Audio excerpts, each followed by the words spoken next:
So now we are done in CHADC and UI. Subukan naman natin install si Daisy UI. Okay? So dito, dot muna ako dito.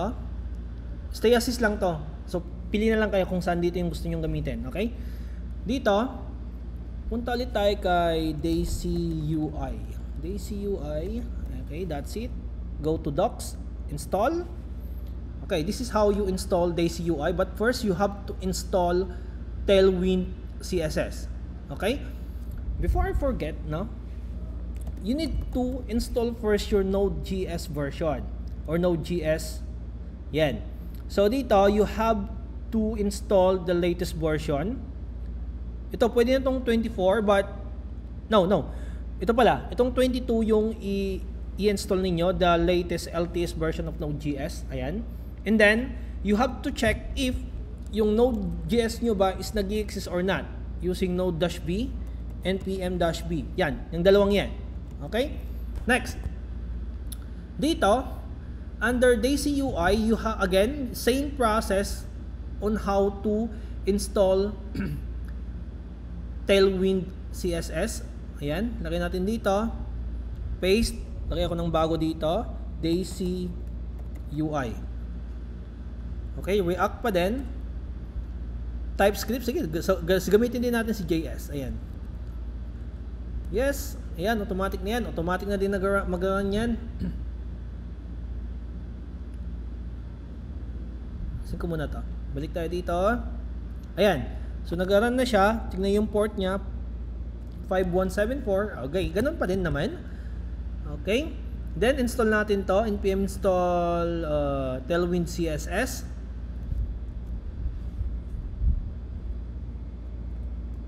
Ayan, clear ko ulit to.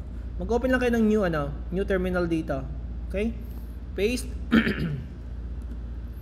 Yan. Hintayin natin. Oh, na-installed na. Okay? Copy ulit natin to. Pwede nyo i-copy na to lahat or much better, pa isa-isa na lang. Baka magka-problema tayo. Open Daisy UI. Magsi-cd Daisy UI ako dito.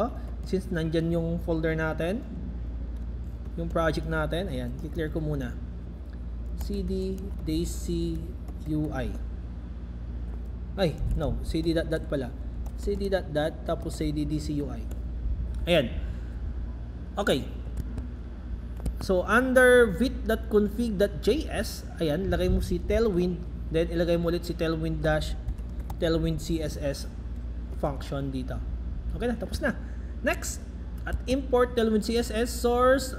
As usual, index.css, lagay mo dito si import or at import Tailwind CSS. Check natin.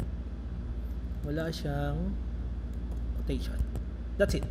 App.css, alisin ulit lahat yan. Wala nang, di mo na gagamitin yon.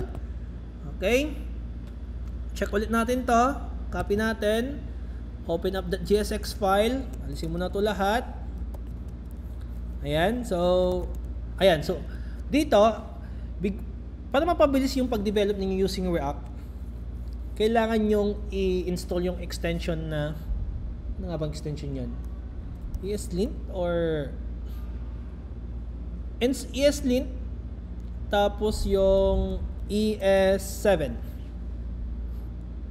ES7, ito. Ito ba yun? Ito. Ayan. Check nyo yung 15 million downloads. Ayan, okay na. Balik ulit tayo dito, app.jsx. Type ka ng Rapse, meron ka ng agad ng function. Okay?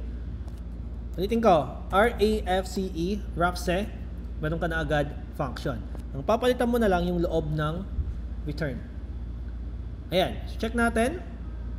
Since nag-run naman na, automatic na yan dito. Oy, no shot spar directly open Tailwind CSS. What? Check natin. Copy natin to. Index.css. Control V. Okay naman.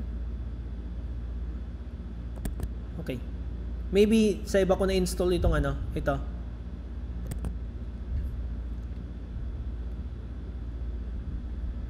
Okay. So, na-install ko lang saglit. Baka sa iba ko na-install, sa ibang folder ko na-install. Hindi ko masyadong na-check. Ayan. Check ulit natin to. Refresh. Ayan. Hindi siya nag-exist. So, wait lang. Node modules at Tailwind CSS. Check natin dito. Ayun. Nag-exist naman na siya. Start lang natin. Baka nagka-problema lang dito. npm run dev or cd daisy.ui npm run dev. Okay, 5173. Palitan natin to into 5173. Ayan, okay na. Ayan. Next. Punta tayo kay daisy.ui. Kunin lang natin to. Copy. Then, paste ulit natin dito. Balik ko lang to.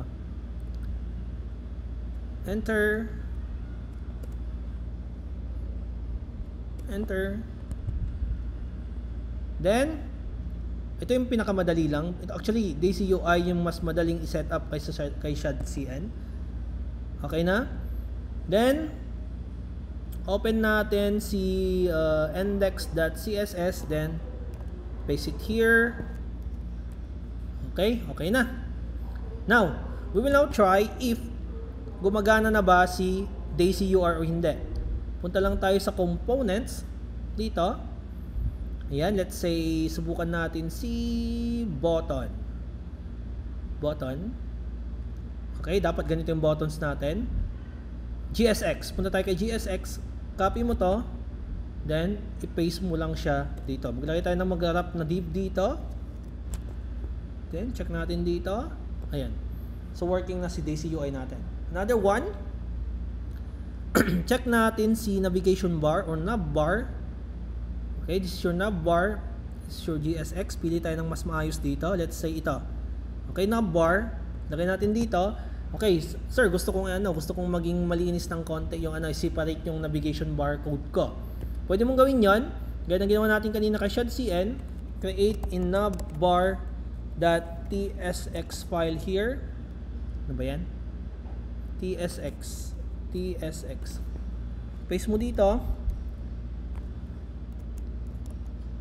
Okay. Bago mo i-paste dito yung function na roughse, then i-paste mo na siya dito sa loob. Ayan.